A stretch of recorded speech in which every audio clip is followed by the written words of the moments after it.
চলো আজকে তোমাদের ভবা পাগলার পুকুর দেখাবো আর তাল বট একসঙ্গে আছে দেখাবো। এই যে সমাধি মন্দির এখানে, আর এই যে পুকুরের পাড়টা, পুকুরটা বাঁধানো আছে, খুব সুন্দর জায়গাটা, সবুজে ভরা।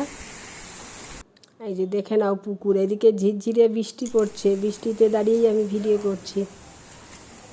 পুকুর দেখে নিলে এবার দেখো এই যে বট গাছের গোড়া আর এই যে তাল গাছের গোড়া দেখতে পাচ্ছ একসঙ্গে, দেখো বট আর তাল গাছের গোড়া একসঙ্গে। এইবার চলো ওপরটা দেখাই। আকাশ দেখো চিকচিক করছে তাল আর বট গাছের ফাঁক দিয়ে। এই যে গাছের গোড়া আবার দেখো, বট গাছ আর তাল গাছে একসঙ্গে, আশ্চর্য জিনিস, খুব সুন্দর। এই যে বট গাছের গোড়াটা, এখানে পুজো হয়, বট গাছে পুজো দেয়, বট তাল আর একসঙ্গে তো সেখানে পুজো দেয়, নিশ্চয়ই কিছু মাহাত্ম্য আছে। আর এটা হচ্ছে গাব গাছ, ওনার বাড়ি ছিল বাংলাদেশের ঢাকায়, ওইখান থেকে গাব গাছটা এনে লাগিয়েছে। সবাই ভালো থেকো।